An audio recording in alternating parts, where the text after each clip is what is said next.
betumi asi ebi Aston Villa for be comeback okay na Arsenal comeback na yehwe and Arsenal be 3 aka ho a Kwame yeni nkomo kakra na yemfa bimra me da sekin ma men sha se kakra bi won o story abaye no Arsenal de no na omu training grounds ne nyoma ekoso no mo interest kakra wo ho on say every team, most especially Real Madrid, say omo pese omo ye come back no enshase e wo pitch ne so. Anytime be a Madrid, e pese omo ye come back no. Omo shase from day na o lose sa first leg na sa match no. Na omo shase psyche omo ho. Na omo di hu bi di ato omo opponent ne so. So nanse obekọ Real Madrid a omo stories omo de ba training grounds na omo de ba na be se oni e kan sema edi hu bi betu opponent ne so pese one di kan e work on the mental state of players na make sure say di hu bi keke e dia to opponent ne so work on the psychological aspect of the game so yes Arsenal for wo training grounds so be practice saa de ni nyina because oba ko hu saa de no dede ni saa nyoma ni nyina no so very good say Arsenal for so work on saa de ni nyina by kin ade aye mesere kakra ne say Arsenal training grounds ne say yen kata so by Bernabeu de ne akata so ntidede we ne kwa Arsenal Madrid Bernabeu de be kata so ntidede no ka by Arsenal training grounds for ndede no open place ntidede na yira ntidede we na Arsenal for we no mo yen de though say me de me reservation am wait ba be kada but dede na omo ye no omo de ne yen kata so nti difference kakra wom enye difference no munya o training grounds no enyo number be face ba nyam wet na big game I be witness ken ene UEFA Champions League no me sure say ene nkofo interest of form because of the CEO 2 games ni nyina no first leg Barca Signal Iduna Arena akwa akohia Borussia Dortmund Barca the 4-0 na ken ukwe wom ni say football said you be abekan bibia timisi ba bibia nsi wo Signal Iduna football me gitu say bibia betimasi me nya nyankopon by 4-0 me nim de Dortmund for be your comeback enti sa game ne de Barcelona qualify first leg no te say the last week me kai no ye ball first leg ni wie na Barcelona share 4-0 Barca keep clean sheet Dortmund for gurasi mo chances so munya yo mbotugu ye no sa first leg no ama Barcelona qualify to the next stage of the competition me nya sure say Dortmund e ba be share Barcelona for aba Barcelona ensebi Dortmund ne ba be share 5 Barcelona ensebi enti eye game ba kwa first leg ni de and decide the game na me no ka say Barca semi final na qualify no wenya 50 million euros dada semi final na Barcelona erem no wenya 50 million euros for semi final qualification no enti says ka no yembo second leg ne kra no Barcelona qualify me be ra game nim Barca qualify wo game me ha me kra but kid me interest wa hasi onim say ne Rafinha ebetima say increasing the numbers for UEFA Champions League ne already in the UEFA Champions League player washe goals kesiye pa Rafinha among players on musi aka in the UEFA Champions League Rafinha had 12 goals on the lead goal king race no ewo UEFA Champions League the last time you say Brazilian eje anasa also top goals kesiye in the UEFA Champions League was Neymar in 2015 only Messi and Ronaldo nyina share 10 goals each. Since then, yenya any Brazilian be all dominating the goal king chart in the UEFA Champions League. So say now Rafinha lead the goal king chart no ene osawa akwenya say obetimi di bia ka ho. So when you go sniff free wa player wasaya assist kese pa in the UEFA Champions League. Esa ya brand friend say Rafinha. Enti enye goals ne nkwa na Rafinha eche wo Champions League. Osa the assist ka ho. Enti sa wo check Barcelona pempenso medu in the UEFA Champions League. Barca has 36 goals in the UEFA Champions League. Rafinha nkwa amomu 19 goals contribution. So out of Barcelona 36 goals for match in the UEFA Champions League, no. Rafinha nkwa goals awa contribute 19. Echne ohawa Rafinha. Etimi a make sure say wababenya baye key a player our Barcelona bobokunim. How an impact our Barcelona bobokuno. Edio medru sam pempenso in the UEFA Champions League because the team etimi 36 goals our competition. Now one player contributing 19 ye kase sa player no ye key figure. That's Rafinha this season. and Ken say Michelle Rafinha how are me transformation in the football mu no fekeke yehu a major transformation in Rafinha ni football this season because Rafinha na yenim no Rafinha sa wo check any days a odi ba be pie Barcelona na ne strength pan ye say Rafinha be operate out the right wing na oje ball na no akati inside and mostly yenim say Rafinha the right wing go no akati inside ehwo na ho de ne wo from the days of Leeds United ama Bielsa coach no Rafinha operate on the right side no akati inside and oba Barcelona ne first season nyoma enhusu sa ne second season onhusu sa Barcelona decided say omo de Lamine Yamal ni operate esoso on the right wing so Barca decided say Lamine Yamal no on was say oye the future on the next big star e Barcelona intiem protect Lamine Yamal so se be protect Lamine Yamal dia adan ye nton Rafinha na ye mfa seska no enkofa Nico Williams mba ni ye mbenya Nico Williams on the left Lamine Yamal on the right deal na ntimi an go through Barca ntimi an fa Nico Williams Hansi Flick baye no ano say opese osama Rafinha sat na ne boboku nim opese oyusu Rafinha na mum obesesa Rafinha ball no this time around Hans Abrante fence Lamine Yamal ebe operate on the right side but the Rafinha back to the left side. So say watch this season the transformation in Rafinha football now. What the major credit at the Bema Hansi Flick because what transforming Abrante any ball no obono. Sanke koye any coacha and Kobema Rafinha free bobokunim. Because that time Barcelona here a left winger. But Hansi Flick na can say Obama Rafinha operating on the left side. By left side no Obama na operating no obe changing the role at Yama Rafinha. So Barcelona is here kanya Lamine Yamal on the right side. Rafinha on the left wing. By Rafinha operating as a traditional left winger. And the Hansi Flick, Abrante fence Rafinha operating as a deep lying poacher. And to see a ball game now, Rafinha formation nebeba, Barcelona ebo 4-3-3, Rafinha in the left side. By a ball now, Rafinha a static left winger. Or move back inside, and making sure so be running from the deep area, abeje ball no, at the ball na kotwat him, and also be creative ball no, at the amo before fresh. And it's a ken, so what check it 3 seasons, sir. Rafinha Eddie wa Barcelona.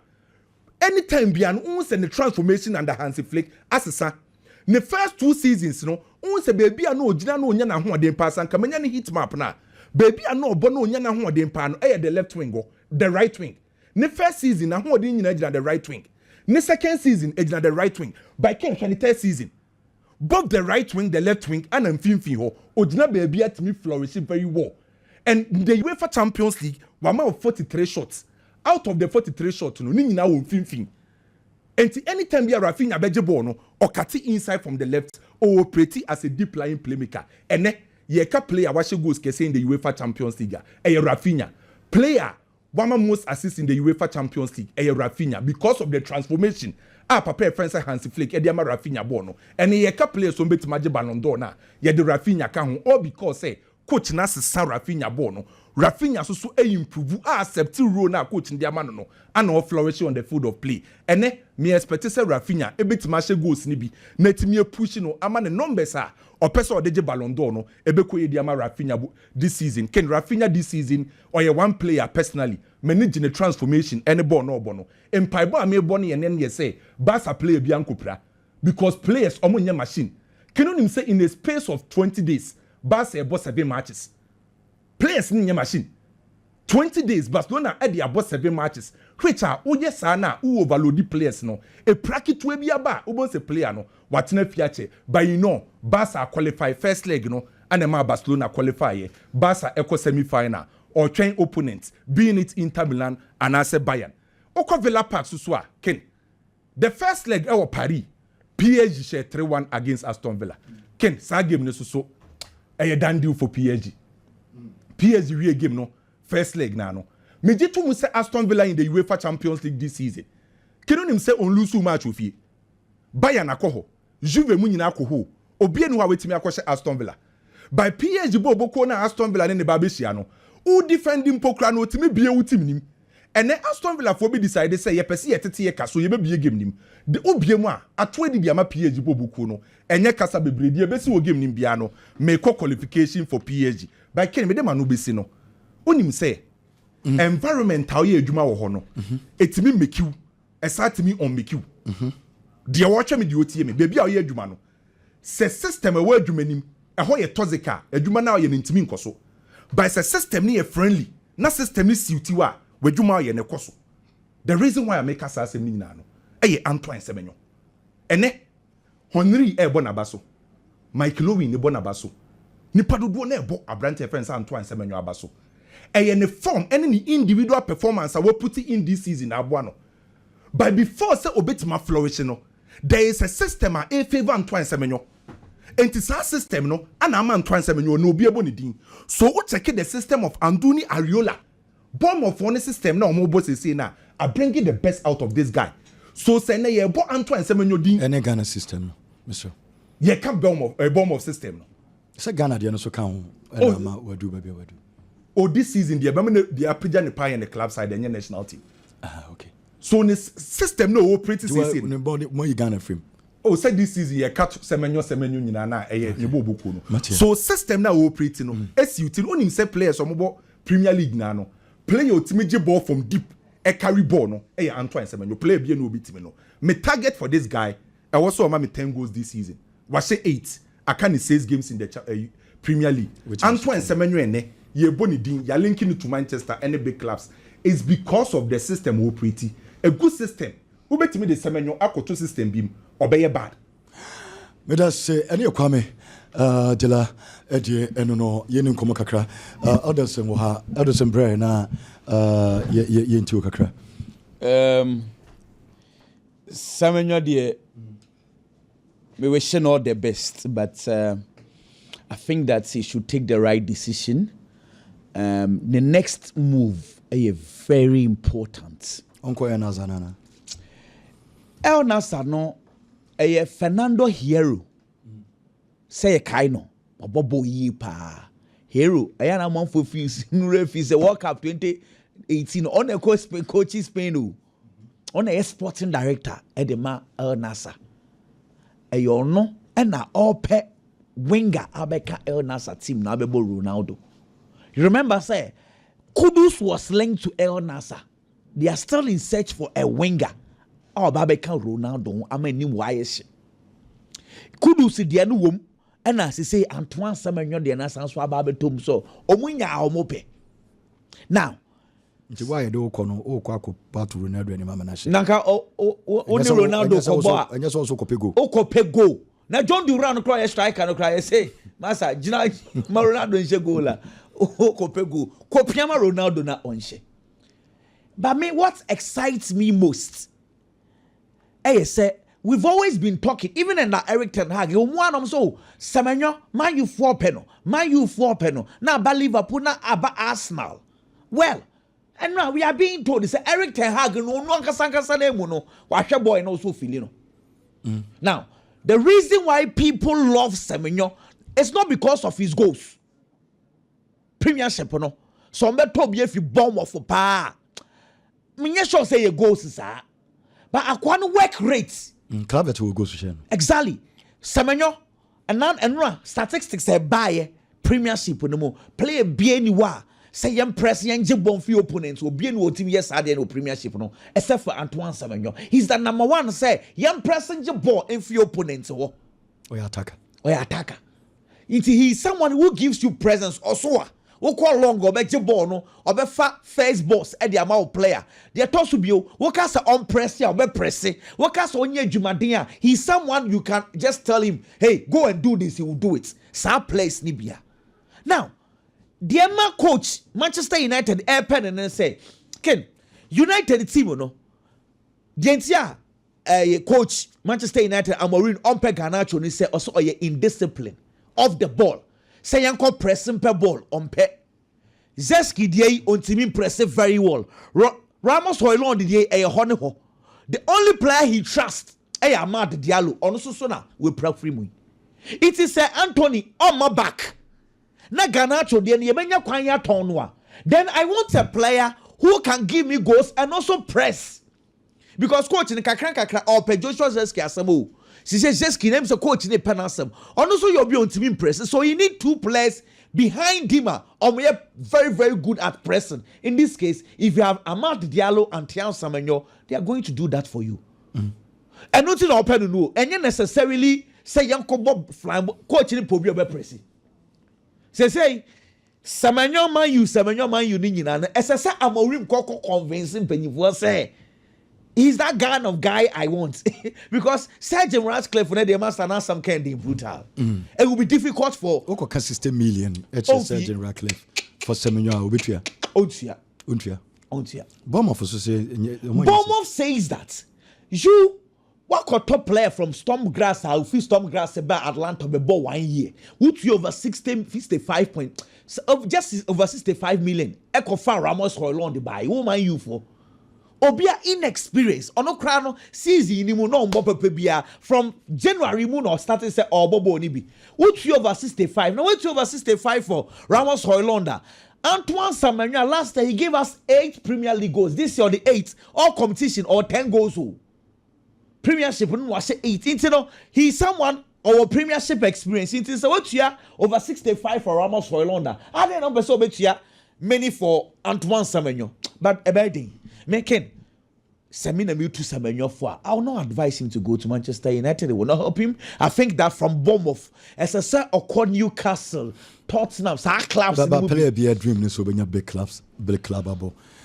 Now will be about Bournemouth and then Manchester and Manchester United club kesiye. But because at least watch United JC in your career is easy. Pride and football at least. So what your footballers 1 season per. One season now Ubia rare. For Kudus example. Mohamed Kudus last season, Mohamed Kudus this season. 1 season beat Manchester BBB. Play on Liverpool for penal. I think Liverpool for transfer almost the bien sign fab the Salah penny. Yeah, for man on now. I agree. 1 season everything has some. To your chance to say Manchester United. It's a big club. But okay, you see, my point is that if he wants prestige, I've played for Manchester United. But players in the crowd United, I just want my watch and be say Garnacho mu ana say obetime make impact. Once an style of football na wo kan. Ye woni ma bi wo ho a obetime aya players na kan ntimi nyeden. Sema ye onya ball bi mo kro obetime akope bia. Ai ono a pressing there. Na say kura no ne nan mienu ne de na obo. Won say waye ne nan ne de say Dembele nan bibia na right. Otime bibia. Won say ono akasa no ne right eka ne left eka ne ti eka. What I think ideally who was such a player anka any problem but on one kasa ball na on say they need ball ni bobiasa but say eba say mama we dwuma go and execute it onim sa de ne yo but I will not advise him honestly me pese Tommy Echo Atletico Madrid ekwenya wa he should go back. The kind of disrespect Arsenal for their man party me no ya dwen Arsenal for your disrespect no because Ken Papa no Diego Simeone waka several times so opete card number 6 onya okacha Andre Beta so nkofa Verratti mfama no Andre Beta sinya boche amfa okay say mrebi eka kete nkomofa Pierre Hoiberg from Tottenham and a deal no last minute a break here Martin Zubimendi dey amfa and now no mofa Sofiane Amrabat amfa into no bear for 2-3 seasons in here or number 6 typical number 6 oni bio. And no nomde aometia kofa sa atu vemeren sa boy na no club Brugge in fact ono ba Barcelona and the last minute Atletico Madrid kofa no so buy amfa inti sa space no e da what the man wo okwa obenya bo ni card say we dey nye keys obebo inti sa kwanya bi wo ho because Atletico Spanish no kind of brutal okwa settling is not a problem. I think that if there is a way Yeniani should go back. Ken 2021 Mikel Arteta Adiana why you training grounds for name. I mean kind of say okay say Amazon kwa documentary bi e de ma ye nyina ye hwe say behind the scenes enema ye koso Arsenal training grounds. Na Arsenal be bo Liverpool e wa Anfield. And Mikel Arteta kofa speakers kesiye ebesi wo say Anfield the players no kwa no ho popo. Inti sadia training na ye be no Mumbie speaker and muti Arsenal started training. In fact, the words he used from the Amazon documentary was, boys, mentally, we start to play the game now. We are at Anfield. Mentally, we start to play the game now. We are at Anfield. No, but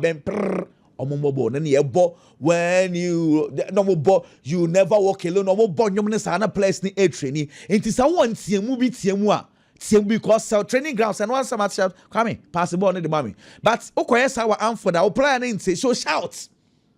And I know yes, sir. Interestingly, come any kid. Saturday no yes, Saturday no. Omulusu 4-0. First day or the yes, I do no Omulusu 4-0. Opa saying. Make I say. Saturday no yeah no. Could be a speaker no. Could be a speaker and Sadio man ball first goal, first half, second half for me and say 4-0. And I was there could be in there. Nah. Madrid 4. Positive, I mean, before say right after 4-0, no. After Arsenal, no more confident, no more lose until recently.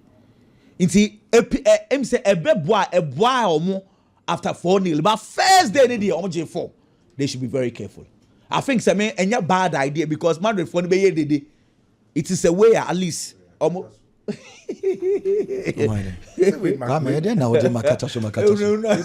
not tete bi no. Yen kata so nti de na mo yetima. Boy, obi ani some free. Enso mo nko ada na mo yesa.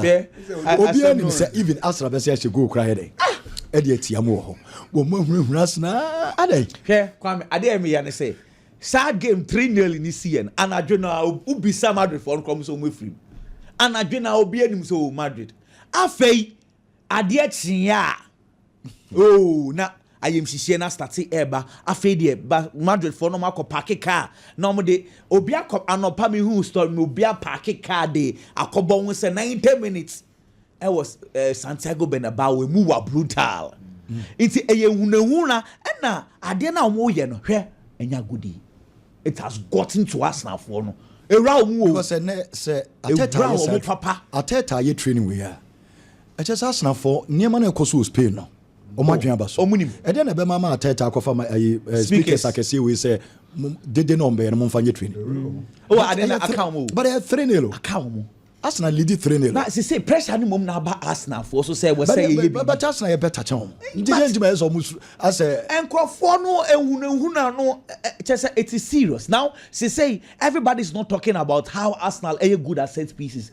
Obiejai all of a sudden. Everybody has stopped talking about how Arsenal beat me hurt because Madrid for defense here poor. Nobody is discussing how Madrid defense here poor. Now the discussion is hey Musro yebeshamo hey well, how Madrid for Omudo to Arsenal for no sono. Now it is for Arsenal to do. Say coach na say pressure na Mubenya no was Santiago Bernabeu, Matam Bernabeu, Eddie Bessi.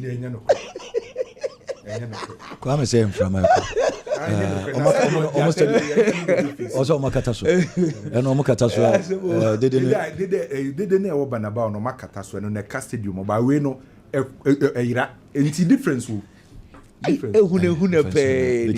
Back in Aston Villa no dear no kwasem ne say come back be bana almost was side you know when him say maminka chem 1 minute am kasem Aston Villa for ball first leg na 3-1 me cry 3-1 na dey shim last goal na no Mendes because if it was 2-1 and can the conversation asasa e 3-1 we no Aston Villa abe boss Southampton Unai Emery ede ne place ni nyina na akobo ball no tio PG ball sa game na won ball bi ewu na wo so mo 94 na ebo na league for ne we mo postpone the game no see now ukwa France on mine kasankasa na eta Paris Saint-Germain de chi where let me tell you this Champions League in Spain enquaji 20 times England agi 15 Italy agi 12 oba Portugal impo Benfica agi 2 Porto agi 2 France agi 1 pay France agi 1 you can imagine that is why the entire nation is supporting Paris Saint-Germain it's a PSG ball game we are in between Monko resti wow Masa that project Aston Villa say Ejuma project our France also mo win bibi now what you say na me adombo ko boss ele ready see kwame hunu na koisa kwame say message you are second of visit the only comeback I'm married by any say Adichon Beku training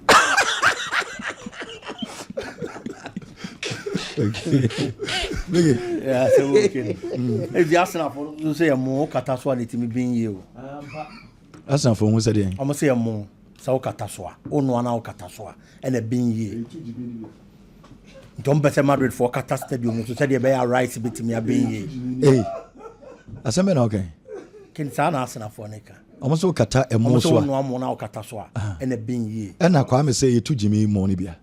Say it to Jimmy, say perfume ken ni jira mo.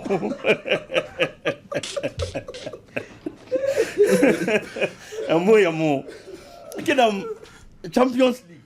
Na o ye story bi. Now see Borussia Dortmund for share. Say almost your person mo ye come back. Ken omo forget it. The only adiom bit media console omo and they say a ball be timisi. But the reality on the grounds, there is no way say Borussia Dortmund may come back over this Barcelona team.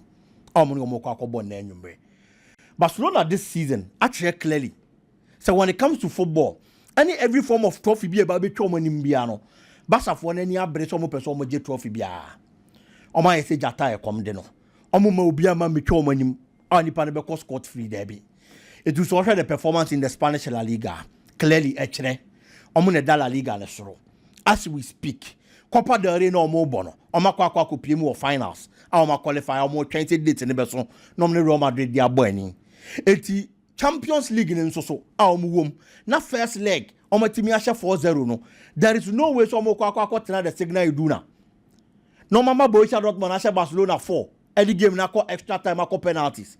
And also mo be Barcelona 5. No ma yi Barcelona FM. There is nothing extraordinary about the Borussia Dortmund team. The only difference is that last season no mo ye finalist. Our Champions League ni mu. And at this season no ma ba be room. Who ye no ni free one man. The team that played Barcelona or Barca home no. The only inclusion Pascal Groh. Our ba be team no. There is nothing new about the Borussia Dortmund team. Ken the last time they met our Champions League ni mu Dortmund home. It was a drawn game, goalless draw. Oh yeah, no ni free one man. Barcelona, and it Dortmund bo kuno. Previously, almost share 4 times. Our Champions League ni mo. Can 4 meetings na Barcelona ni na. Emu bien one ma Dortmund na win it.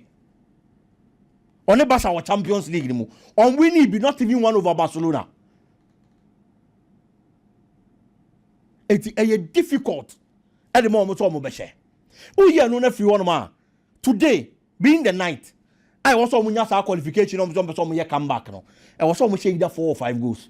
Okay, last 4 meetings in Nina, Dortmund, Okanina Boma, I want to be 3 goals per.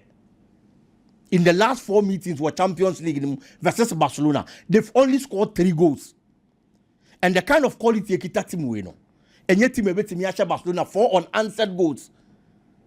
That is not going to happen. I see Barcelona getting the qualification and over Borussia Dortmund boko no. Ken Paris Saint-Germain any Aston Villa say omo betimi anya results bi ebeboa ene no matimi anya qualification e dia call manim, but a very difficult task for Aston Villa boko no. So we Aston Villa now you Paris Saint-Germain this one man. When it comes to quality, there is a gulf in quality between the two. The kind of quality of Paris Saint-Germain mante na cheno e was so bebre the chain Aston Villa there no. With no disrespect. But then again, Aston Villa Misa na say, when was the last time Omo a Lucy Champions League knockout stage by 2-goal margin? Omunya qualification. Can have been to Aston Villa history muda.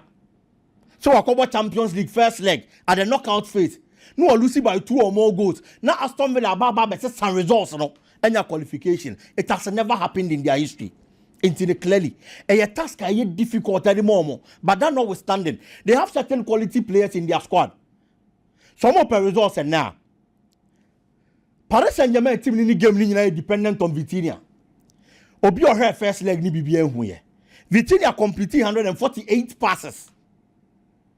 The last person to do more than that, our Champions League ni na Xavi or completed 161. It's Bona Vitinha Ebono. He is the controller on 5th year for Paris Saint-Germain. I'm making sure some member Boubacar Kamara Ejinaneso. That is only if Obetimia is Ejumane dia. O control 5th not a passes now kwa. Obetimia is safe. But so we are no free one man. Me who kwaya omobe faso. Ousmane Dembele this season has been the leader for the new school. Can 42 goal contribution in 41 matches. Quality player. Kvaratskhelia. Yes, Aston Villa has a very good goalkeeper. No doubt. Champions League this season, you will 12 man. Emiliano Martinez per saves and the best goalkeeper. Courtois have 48 saves, so I have 45. Courtois, this is only man come Madrid and think team no. We be shown better 10 wana. Why is 48? 48 saves in the Champions League this season. Oh, you know baby. Yes. I think they quarter final. Okay. Per saves. We in if you want Emiliano Martinez now 45. It is a very good goalkeeper. But so difference in here open. Paul Torres mo any has consent me and Juma. Now a lot of balls about so you are definitely going to concede. And we name the Aston Villa Beya. The over 10 is our results we. A very difficult task. I see Paris Saint-Germain also qualifying. Kakrebi on Real Madrid. Carlo Ancelotti say or Gene home. Sababi or different Federico Valverde bebo. Either as a right back and as a midfield. Can we enya dia Gene home? The energy levels of Luka Modric. Obetimi ama game time in be with the experience and the quality. But Madrid and Timian take over the midfielder. They are doomed.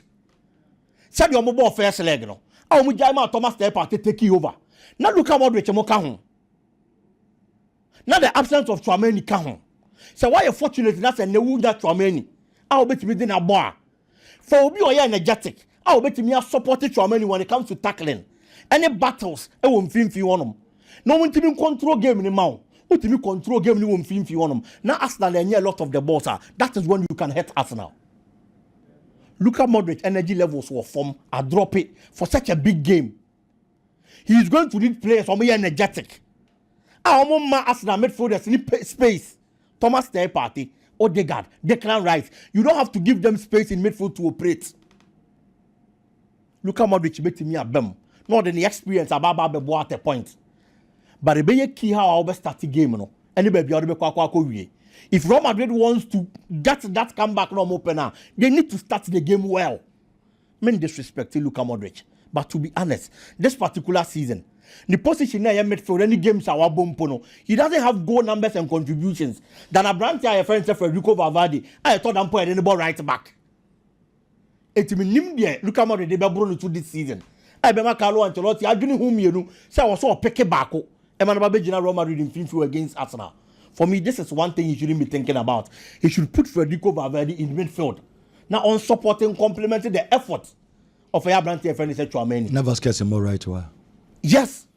Obetimi abo. Okay. No, Nkunku job because on me here that midfield support. Only Gabriel Martinelli. Aye. Okay. Medasi. Okay. Medasi. Okay. Yeah, first so mama me double soccer academy na me mo double soccer kra. And also CEO ya double. Nemkura mi